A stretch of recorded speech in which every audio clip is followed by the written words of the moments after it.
coisa? Acho que eu dei todo.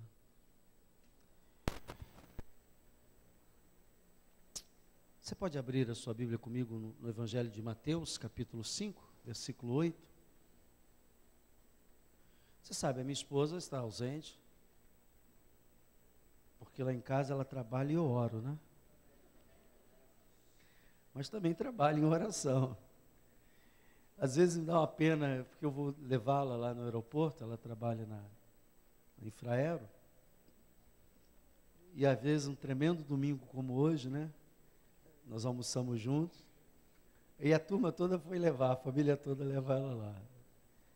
Aí ela desce, vendo os filhos, o marido vir para casa, e tendo que encarar uma jornada de 8 horas, né? Então, às vezes eu fico... E às vezes vou buscá-la também, tarde da noite. Hoje mesmo, vou buscá-la mais tarde. Eu sou grato a Deus pela vida dela. Mulher trabalhadora que você não imagina. Eu que tenho que ficar freando ela, senão ela é um boi. Tem que... Segura aí. Às vezes fica mal-humorada quando eu quero frear. Você está matando os meus sonhos. Sabe como é que é a mulher, né? Eu sei que nenhuma mulher fala isso aqui, né? Estou matando os meus sonhos. Aí eu digo, tá bom. Está todo mundo rindo, porque essas são expressões que acontecem muito dentro do relacionamento conjugal. Pastor não é diferente também não, irmãos. Pastor tem carne e osso. E às vezes tem dia que eu estou mal-humorado, que só ela para me suportar. Eu sou brabo que dói. Vocês dificilmente vão me ver bravo. Vocês só me veem na boa aqui. Que eu ando mais no espírito do que na carne, graças a Deus. Mas eu na carne sou uma desgraça. Isso aí, em algumas ocasiões, meus filhos já viram. Eles sabem, já, isso aí eu conheço essa peça. Ele não é flor que se cheire. Mas eu tenho aprendido, como vocês, a viver no espírito. Né? Porque a vida na carne só traz dor e sofrimento. As decisões, os momentos impensados, as palavras impensadas, as decisões impensadas, só traz dor e sofrimento. Então, a gente tem que aprender a viver no Espírito.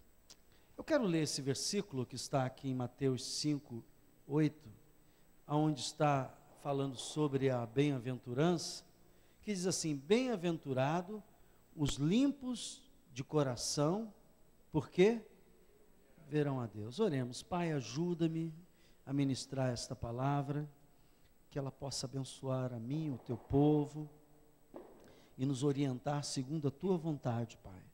Eu te agradeço desde já por tudo. Nos dá entendimento. Senhor, a tua palavra é poderosa, é tão poderosa que às vezes eu prego com uma intenção e o teu Espírito Santo traduz no coração da pessoa outra coisa segundo a necessidade dela. Esse é o mistério da pregação, da loucura da pregação, que ela é capaz de fazer coisas maravilhosas nesses minutos que estamos meditando aqui, trazendo fé, ânimo, direção, Pai. Muito obrigado.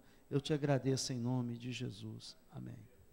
A origem dessa pregação, irmãos, eu precisei conversar com um advogado e também irmão em Cristo sobre um assunto muito sério, muito delicado.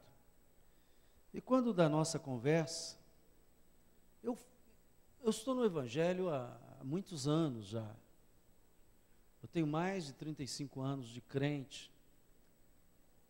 E claro, a gente vai vivendo a vida evangélica e vai vendo muitas coisas boas e muitas coisas ruins que não vale a pena nem comentar. Porque a igreja é um caldeirão de transformação, diga glória a Deus, que vem gente de todo tipo, com problemas de todos os tipos, e aqui Deus está tratando. Às vezes o seu problema não é o meu, e às vezes o meu não é o seu. Então Deus vai tratando, vai cuidando, porque a igreja é esse lugar de transformação.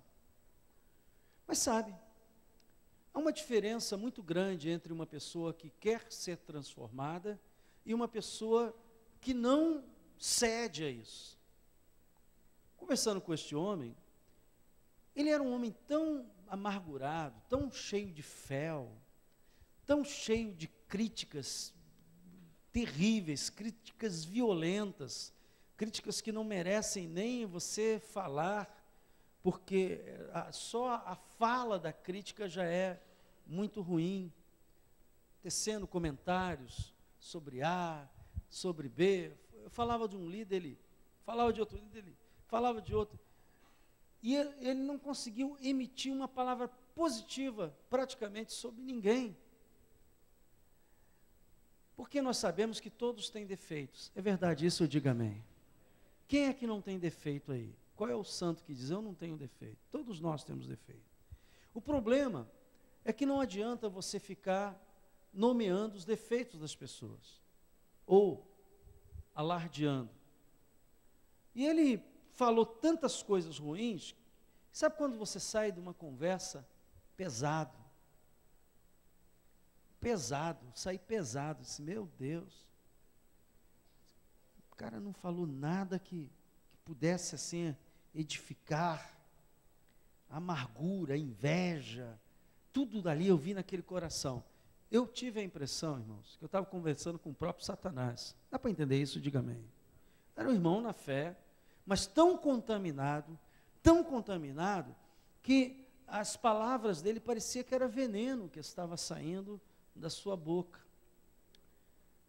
E sabe, esse tipo de coisa, se você não tomar cuidado, você acaba se contaminando. Jesus disse que só as pessoas limpas de coração é que verão a Deus. Então, se há uma área da nossa vida que a gente tem que ter muito cuidado, é a questão do nosso coração. Você sabe que eu não estou falando do coração bomba, que está aqui no meio do peito, mais para o lado esquerdo, que está bombeando nesse momento sangue para o seu corpo. Eu estou falando do coração, aquela parte da nossa psique, aonde está as emoções, aonde a gente se emociona. Você sabe que nós temos uma alma, e essa alma ela tem 3 coisas características. A alma ela é composta de vontade, ela é composta de razão, de pensamento, de intelecto, e a alma é composta de emoção. Então, quando nós estamos falando aqui de coração, nós estamos falando desse lugar no nosso cérebro, aonde estão depositadas as emoções.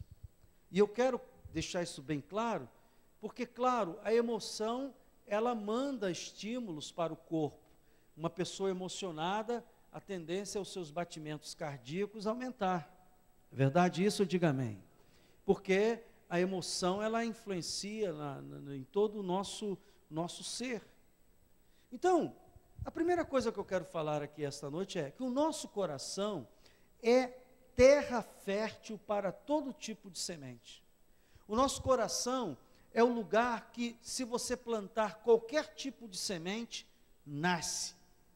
Tanto para cultivar sementes boas, coisas que edificam, quanto para cultivar coisas ruins, que acabam contaminando e atingindo áreas da nossa vida. O coração, irmãos, que eu estou falando, o coração é o lugar onde as ideias ganham força. Deixa eu falar um pouquinho sobre emoção para você. A emoção é o componente do nosso ser que turbina, que acelera todas as coisas. Vou dar alguns exemplos para você ter ideia. Por exemplo, quando uma pessoa, um pregador chega para falar, e ele parece que tem aquela voz uníssona, parece uma... Já viu pregadores que pregam, que falam e que você vai...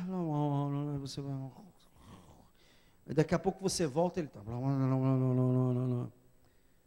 E há pregadores que colocam emoção na voz. Falam, tal. A emoção, ela tem esse poder de turbinar a mesma palavra dita com emoção e a mesma palavra dita sem emoção, ela tem diferença, porque a emoção insufla. Quem já comeu aquele chocolate soufflé? Você já viu aquele chocolate? Ele é assim, né? ele é todo furadinho, não sei como é que eles fizeram aquele chocolate, que ele tem uns furos por dentro, ar, sei lá o quê. Eu sei que ele é leve, né? Fiz você aguar agora, hein? Né? Você come aquele chocolate, ouça bem o que eu vou falar para você. A emoção, ela insufla, ela consegue superdimensionar situações. A emoção, ela superdimensiona coisas que não, é mais ou menos isso. Você já viu uma coisa? Vem o teu filho chorando para você, aí você logo, envolvido pela emoção, o que você faz? Meu filho, o que houve? Eu não sei se você é tão apavorado quanto eu, né? Eu sou apavoradão mesmo, já fico, o que houve, não sei o que, tal, né? Quantos são assim?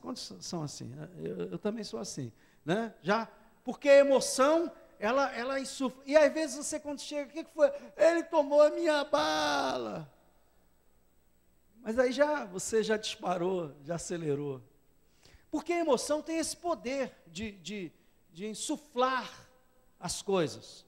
E o coração é o lugar onde essas ideias, sejam elas boas ou ruins, ganham força.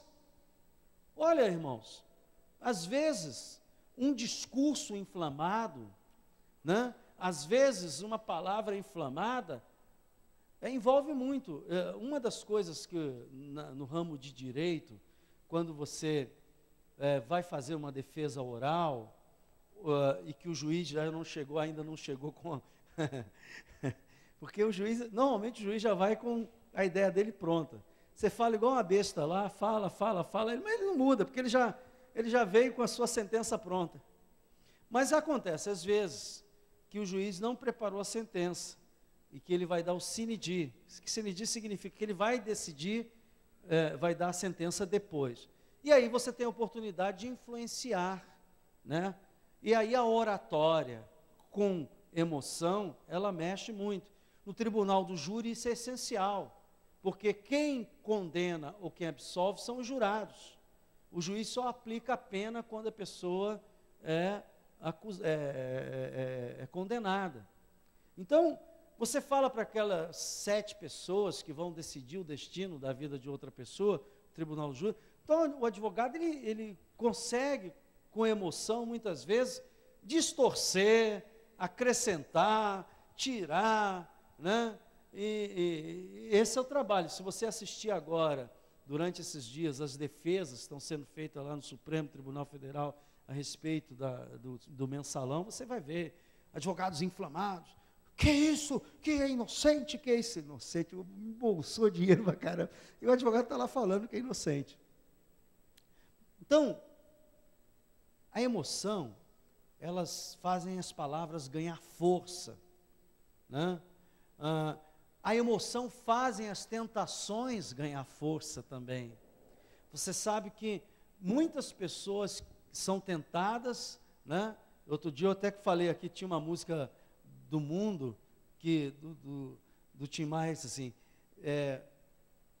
Dia de Domingo, o nome da música. E ela tem uma frase assim: faz de conta que ainda é cedo, tudo vai ficar por conta da emoção. Bonito, né?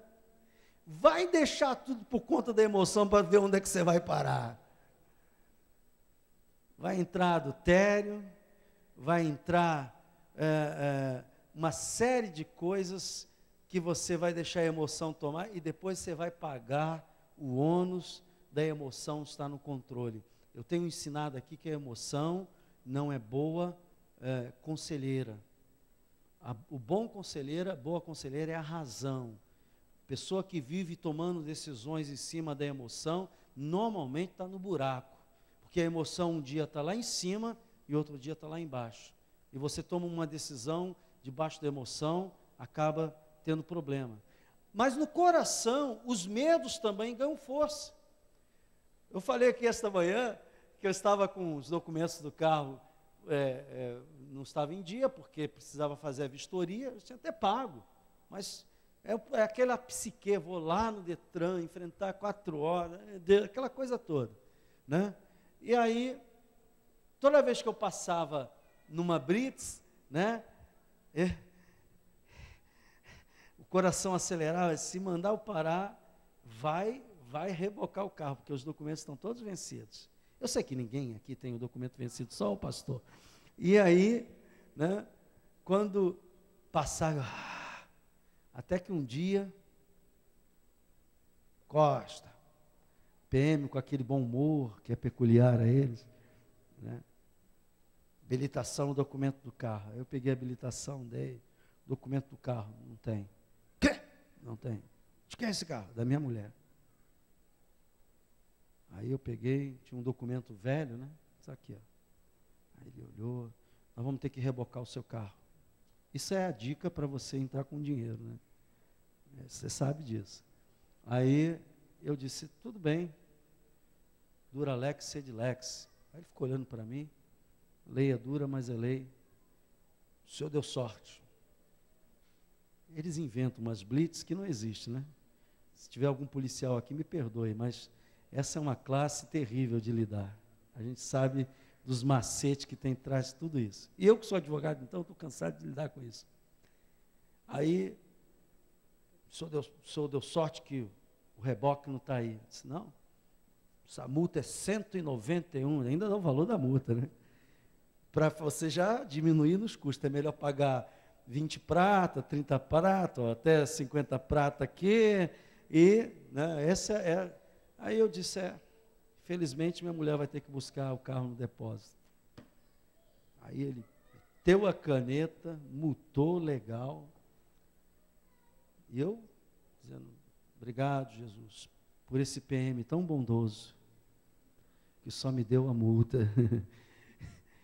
Aí ele disse, o senhor ainda pode ir embora com essa multa aí, hoje o senhor pode andar com o carro, mas amanhã não pode. Obrigado. Bom dia para o senhor, Deus abençoe, até logo. Aí saí feliz com a multa na mão.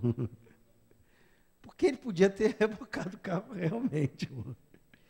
Mas vamos saber o que eu vou falar para você. O medo, quando ele bate no coração, ele também é turbinado, porque tudo que bate no coração é turbinado. Dá para entender isso? Diga amém. E a Bíblia faz um alerta sobre o medo, quando ele é turbinado, que é o seguinte, que aquilo que eu temo, me acontece. Interessante isso. Aquilo que eu temo me acontece. E ainda tomei uma bronca da minha mulher quando cheguei em casa. Tá vendo? Você fica com medo? Eu, quando passo, ainda dou tchauzinho. Eu disse, se eu der tchauzinho, ele vai mandar encostar de qualquer jeito. Porque um marmanjo desse dando tchauzinho, tu imagina, né? O amor ganha força também no nosso coração. Porque o coração é essa turbinação através da emoção de coisas, irmãos, independente qual seja a origem. Por esta razão, ouça bem, por ser essa fonte de turbinar as coisas, por esta razão, a Bíblia nos orienta a ter zelo com as coisas que querem entrar no nosso coração. Veja só o que diz Provérbios 4, 23. Olha lá comigo, quero que você olhe comigo. Provérbios 4, 23. Eu preguei essa mensagem já faz uns 3 anos, mais ou menos. E eu estou repregando ela aqui hoje, não porque eu não tinha nada para pregar, eu ia até pregar sobre o amor. Mas aquele fel que estava envolvido no coração daquele homem, mexeu tanto comigo, que eu saí assim do local que eu tinha me encontrado com ele, meio desorientado. Meu Deus, que coisa! Meu pai, eu acho que eu tive um encontro com o próprio diabo ali, através daquele homem, não é possível. E, você não sabe da maior, entrei até numa igreja católica. Estava tendo uma missa lá, o padre falando, eu disse, vamos ver se o padre tem coisa melhor para falar. Entrei. Você não vai acreditar, não é que ele tinha mesmo? Ele estava falando de um texto da palavra de Deus, explicando a palavra de Deus para as pessoas. E eu disse assim, caramba, como é que pode? Eu fui conversar com um homem, teoricamente, filho de Deus, com um coração cheio de fel, e às vezes encontrei num lugar que não é muito comum a gente fazer qualquer tipo de elogio, porque temos certos preconceitos em relação à Igreja Católica, o homem falando a palavra de Deus, justamente falando sobre a questão do amor e do coração zeloso com Deus. Eu fiquei assim, eu disse, caramba, a gente tem que ter muito cuidado com o nosso coração, porque a Bíblia está alertando justamente isso, diz assim, 4:23, sobre tudo que se deve guardar, você tem muita coisa para guardar, mas sobre tudo que você tem que guardar, guarda o coração. Por quê? Porque dele procedem as fontes da vida. Ou o seu coração turbinado, o seu coração quando turbina, ele começa a produzir muitas coisas. E eu quero hoje falar algumas coisas assim. Primeiro, o cultivo errado no nosso coração impede o fluir e as manifestações de Deus. Se você encher o seu coração de coisas ruins, meus irmãos, Deus não vai ter espaço na sua vida. Vou repetir aqui. Se o seu coração ficar cheio de fel, se o coração ficar cheio de amargura, se o coração ficar cheio de preconceito, se o coração ficar cheio de coisas malignas, você pensando isso, não haverá espaço para Deus. Então, Deus não se manifestará. E eu estou falando isso porque às vezes eu falo assim, quem quer ser batizado no Espírito Santo? Aí pessoas da igreja, estou falando pessoas só do mundo não. Eu quero, mas o coração dela está maquinando mal, está pensando no mal que fez, no mal que sofreu, no mal que vai fazer, está pensando numa maneira, às vezes, de atingir uma pessoa, está maquinando alguma coisa. Como é que um coração desse vai fluir o Espírito de Deus? Eu acho realmente impossível. Deus conhece o que você anda turbinando no seu coração. Você pode falar para mim ou para qualquer outra pessoa o que você quiser, mas se há alguém que não engana a Deus, não há como enganá-lo, porque há uma coisa de Deus que você precisa ter na sua mente. Olha só, Apocalipse 2:23, vem cá comigo. Você precisa ter isso no seu coração a respeito de Deus. Que não adianta você fazer biquinho, dizer para ele que é bonzinho, dizer para ele que não é bem assim. Tem gente que quer engambelar o Senhor, né? Apocalipse 2:23. Esse versículo aqui tem uma frase que revela como Deus é. Olha só. Vamos lá. Matarei os seus filhos e todas as igrejas conhecerão que eu sou aquele que o quê? Sonda o quê? Mentes e coração. Diga, Deus é o Deus que sonda mentes e coração. Portanto, eu não tenho como enganá-lo. Ok? Há um outro texto que reforça isso aí, Romanos 8:27. Vem cá. Romanos 8:27. Olha só. Mais uma vez a Bíblia diz, Romanos 8:27. Aquele que sonda o quê? Os corações. Então Deus sabe o que está sendo turbinado no seu coração aí. Aquele que sonda os corações, sabe qual é a mente do Espírito, porque segundo a vontade de Deus é que ele intercede pelos santos. Então, mais uma vez a Bíblia diz, Deus sonda os corações. Diga assim, Deus sabe o que está sendo turbinado no meu coração, no nosso coração. Agora vem para mim. Só que o que acontece no nosso coração não fica neutro. Quem dera que esse processo acontecesse dentro de nós e morresse dentro de nós. Mas o que está acontecendo no nosso coração acaba saindo para fora. E a Bíblia diz, o que sai do coração é turbinado para fora e contamina o homem. Eu quero que você leia comigo, porque Jesus foi muito claro, ele maravilhosamente deixa claro a respeito deste guardar o coração e guardar o que o seu coração está turbinando, que ele escreve o seguinte, em Marcos, o evangelista Marcos escreve capítulo 7, o que Jesus disse, 7:21, vem aqui comigo, Marcos 7:21, olha só.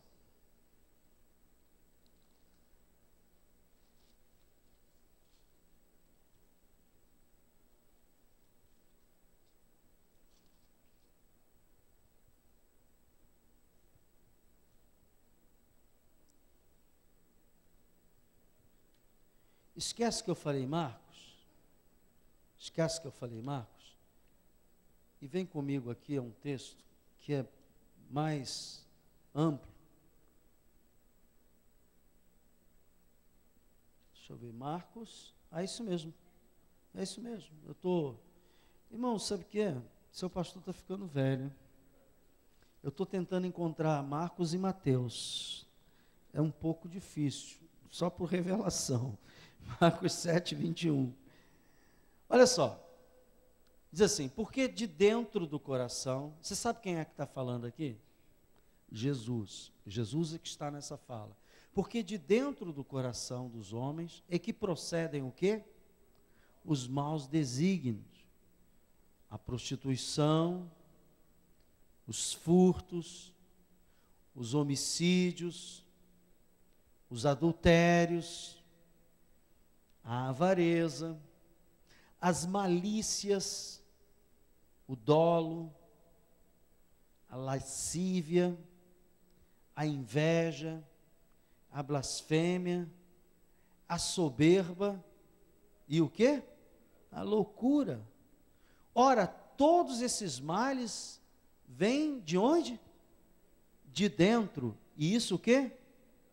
Contamina o homem. Porque você sabe que Jesus foi arguído porque os seus discípulos não guardavam a tradição, que era uma coisa assim vista naquele tempo pelos religiosos, que não podia faltar comer sem lavar as mãos. Isto era um pecado, era um ato religioso. Tinha nada de espiritualidade. Como muita coisa, irmãos, às vezes na igreja não tem nada de espiritualidade, mas é dado como um chavão. E Jesus veio nessa narrativa dizendo que o que contamina não é o que entra pela boca, mas é o que sai da boca. E justamente sai do coração, sai turbinado.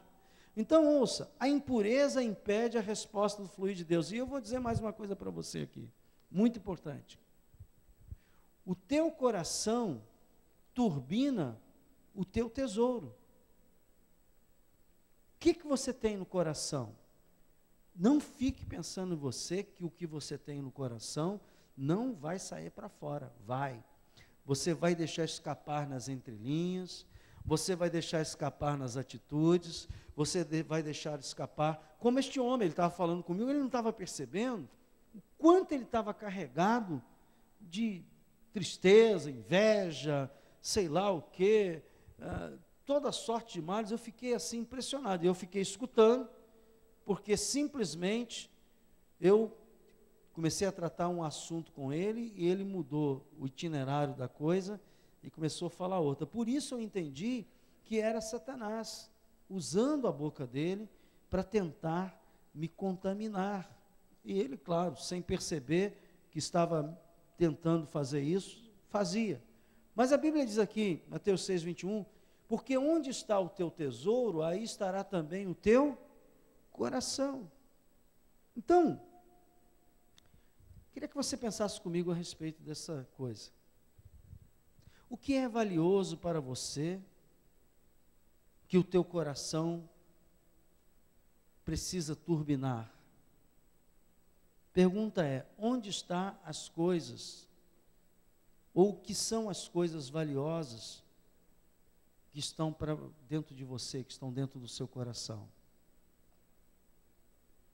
Qual é a coisa preciosa que você botou no seu coração para turbinar?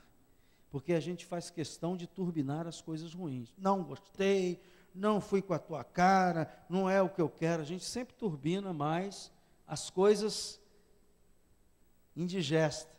Mas onde é que estão as coisas boas para serem turbinadas no seu coração? A palavra de incentivo, a palavra de ânimo, a palavra de consolo que precisa ser turbinada no seu coração, a palavra de esperança, de fé. Ou será que alguém que vai chegar perto de você vai encontrar um monte de fel e você turbinando aquilo? Então, onde estão as coisas valiosas para você? As coisas valiosas que vêm em primeiro lugar, as coisas valiosas que são aquelas que nos edificam, que vale a pena gastar tempo, atenção, trabalho, Deus está esperando que você traga isso para o coração, saia da sua mente, vai para o coração, e você comece a turbinar. Como? Falando a respeito dela, sonhando a respeito delas, declarando que elas vão acontecer para a glória de Deus.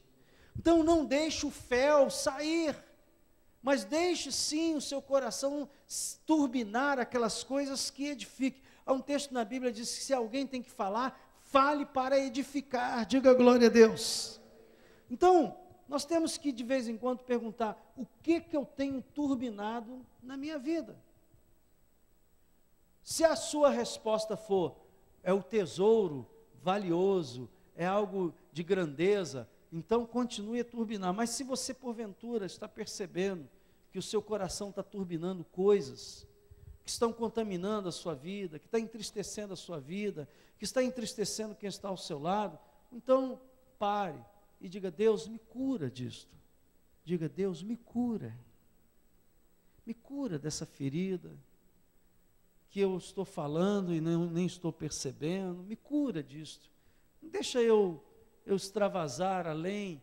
Pastor, então eu nunca vou falar. Não é isso. A Bíblia diz que há tempo para todas as coisas. Nós começamos esse culto fazendo a leitura de um texto da palavra de Deus, que há tempo para todas as coisas. Às vezes é preciso falar sobre determinado. Não é isso que eu estou falando. Eu estou falando daquela pessoa que já está tão sobrecarregada, tão contaminada, que o teu coração tem turbinado tantas coisas, que ela já nem está notando que ao invés de ser instrumento de Deus, ela já está sendo instrumento do diabo. Então, muitas vezes nós queremos que Deus nos abençoe, mas queremos que Deus nos abençoe quebrando regras espirituais. Vou repetir. Muita gente quer ser abençoado por Deus, quer que Deus o abençoe, mas quer continuar quebrando regras espirituais. Não vai dar certo, porque Deus não tem filhos especiais. Todos nós somos filhos especiais pelo sangue de Jesus. Diga glória a Deus. Então, mesmo que, mas eu estou fazendo isso, ora, irmão, você tem que ter cuidado. Eu mesmo, quando prego isso aqui, eu me avalio a respeito dessas coisas. É muito fácil, às vezes, você cair para criticar em forma desmedida.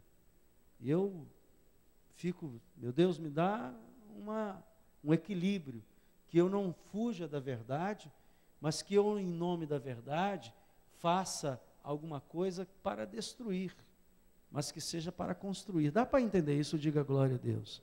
Porque em nome da verdade, você sabe que a verdade dita fora de hora, ela destrói mais que a mentira? Vou repetir aqui. A verdade dita fora de hora destrói mais que a mentira. Não é que eu faço apologia da mentira, não. Acho que a gente sempre tem que falar a verdade. Será que posso ouvir amém? Mas, por exemplo, perguntaram uma vez, e eu vou dar um exemplo bíblico, porque isso é muito forte que eu estou falando. Uma vez perguntaram para Jesus assim, responde-me com a autoridade de quem você faz esses milagres. E os que estavam perguntando, que eram os fariseus, os saduceus, os religiosos da época, queriam complicar Jesus. Como? Queria que ele dissesse que ele fazia aquilo, porque ele era filho de Deus, e quando ele fizesse isso, iam dizer, blasfemou, e ali iriam interromper um processo que ainda não tinha chegado a hora, porque tem tudo, tem o seu tempo. Jesus não morreu no primeiro ano de ministério dele, ele levou 3 anos pregando, diga glória a Deus, e durante esses 3 anos ele tinha que cumprir uma etapa, então ele tinha que morrer no tempo certo, da forma certa, porque se ele não tivesse cuidado, quando ele começou, logo já teriam ceifado ele. Então, ele não respondeu. Ele disse, olha, eu vou responder se vocês me responderem. E, sabiamente, fez uma pergunta àqueles interlocutores dele, que estavam interrogando ele, disse assim, vem cá, o batismo de João é dos homens ou é de Deus? Aí os caras, se isso aqui é de Deus, ele vai dizer assim, então por que vocês não seguem o que ele falou e não são batizados também? Aí vai contra nós, porque nós também éramos contra João. Se eu disser que é dos homens, essa galera toda aí acredita que João é um profeta e vai cair de cacete em cima da gente. Aí eles disseram malandramente: não sabemos. Aí ele disse: tampouco eu vos digo com que autoridade eu faço essas coisas. E não falou a verdade, porque não era a hora de falar a verdade. Diga glória a Deus. Mais tarde, chegando próximo da cruz, a mesma pergunta é feita pelo Pôncio Pilatos, e ele pergunta: tu és rei? E ele diz: para isso eu vim. Assumiu porque era a hora. Dá para entender isso? Diga amém. Então você tem que ter sabedoria, e ouça bem, uma pessoa que está carregada de fel, que está carregada de ressentimento, de inveja, de sentimentos de traição, porque de mágoas, uma pessoa assim, ela começa a extravasar de tal maneira que ela já não vê nem o lugar que está falando, ela já não vê com quem está falando, ela não escola a hora e a forma sábia de falar, e simplesmente vai derramando, vai deixando, o coração está turbinado, e ela vai começando a se contaminar e contaminar todos que estão à fora. Olha, você não pode deixar a palavra de Deus no canto. Você tem que pensar que tudo que cai no seu coração tem que ser filtrado pela palavra de Deus. Porque se cair no coração, vai turbinar. Por isso a Bíblia diz: antes de chegar no coração, deixa passar pela mente, filtra pela palavra, diga: isso que eu estou pensando aqui, antes que eu tome partido, antes que eu deixe a emoção botar isso para fora. Vamos ver a Bíblia, quais são os prós, quais são os contras. Vamos ver isso aqui diante de Deus. E enquanto você vai fazendo essa exegese de pensamentos na sua mente, a coisa vai sendo filtrada, vai sendo feita uma hemodiálise ali, e vai sendo filtrado, e daqui a pouco você diz assim: não vale a pena trazer isso para o coração. E vai e entrega nas mãos de Deus e diz: Senhor, toma em tuas mãos essa situação, eu não quero carregar comigo esta coisa, eu não quero que isso vaze para o meu coração, porque eu quero ter um coração rendido a Ti. Diga glória a Deus. Meus irmãos, eu quero deixar essa palavra para você e pedir ao Espírito Santo que durante a semana fale o seu coração, como tem falado ao meu. E aquelas coisas que você sabe que vai contaminar, destruir, sabe? Você diga: não, vou entregar isso no altar de Deus. Às vezes há coisas que você tem que dizer assim: Senhor, isso está me chateando, isso está me perturbando, isso está me angustiando. Fale com Deus e diga para Ele o quanto isso. E sabe de uma coisa? O Espírito Santo, que é maravilhoso, Ele vai vir e vai dar um toque, vai trazer um bálsamo da presença de Deus, e aquele sofrimento, Ele vai te dar paz, Ele vai te dar consolo, Ele vai te dar estrutura, e você vai adiante.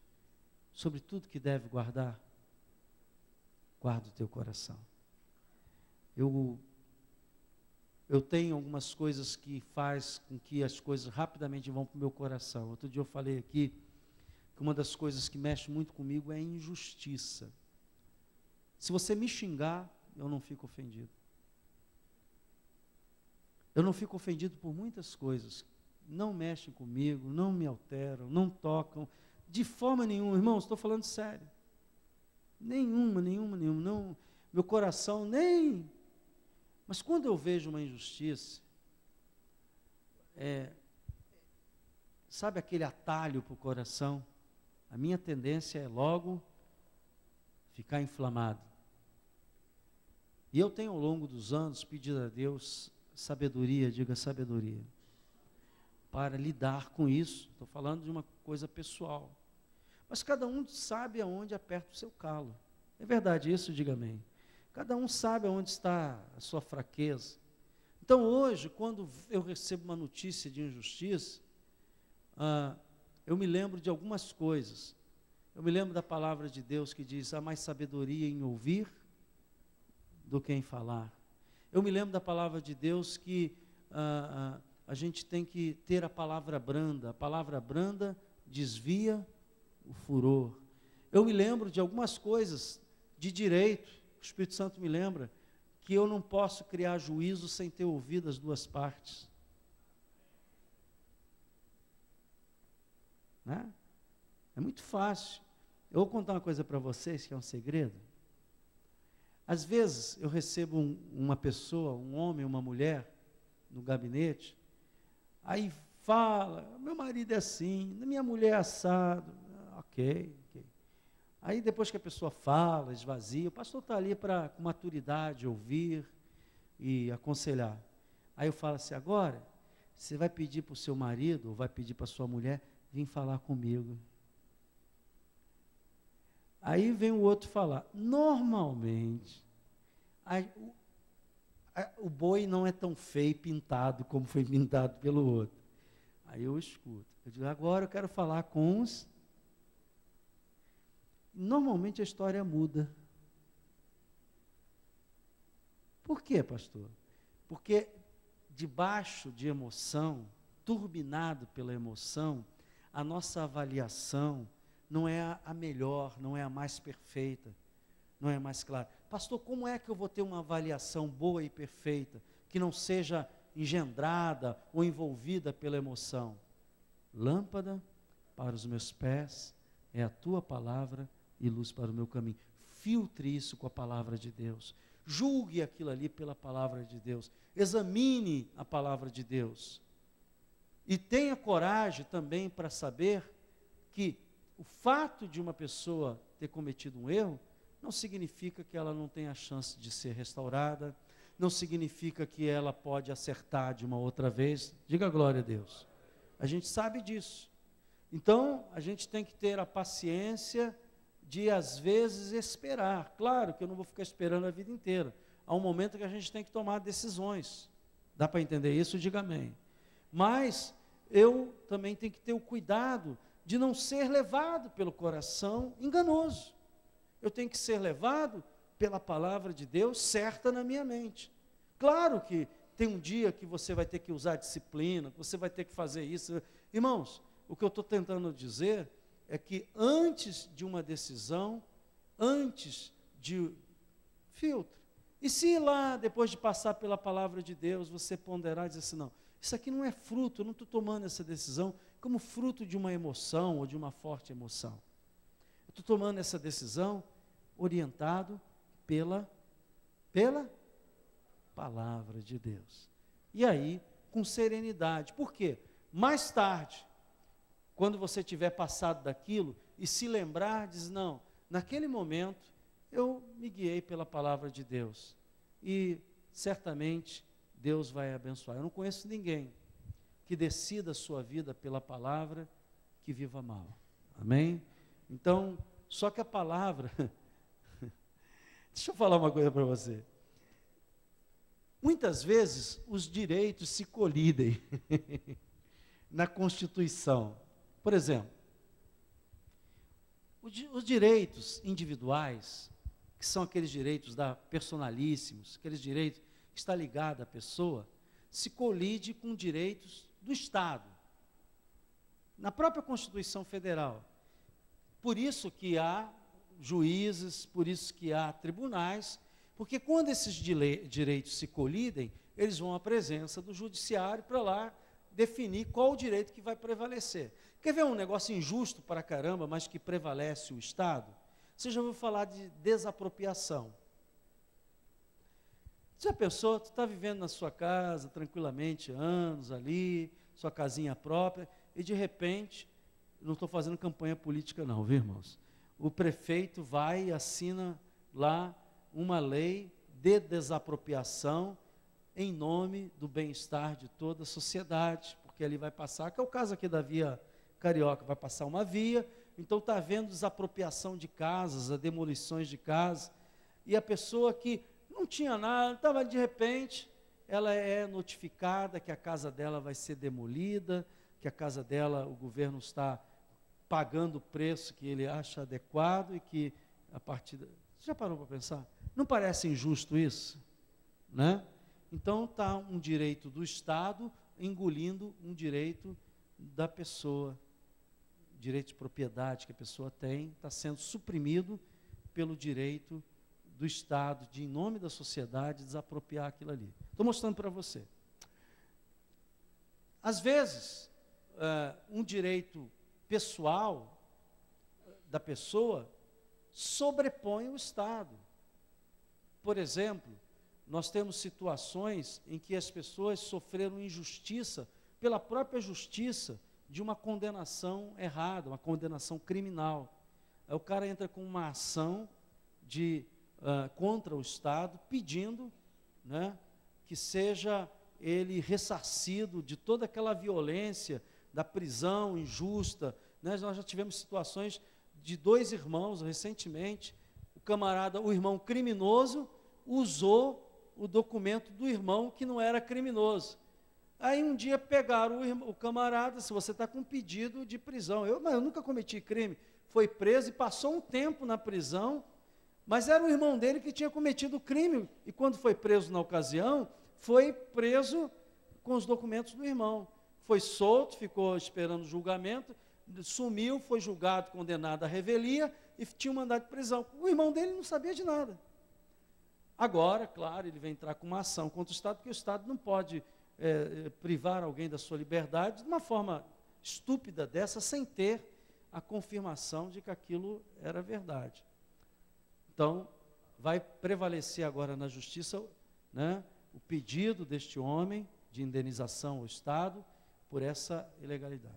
Ouça, quando você está na Bíblia, filtrando aquilo que vai para o seu coração, preste bem atenção, você tem que pegar esses textos, esses prós e contras, e trabalhar isso para você ter uma sabedoria, uma orientação vinda de Deus. Aí vem o problema.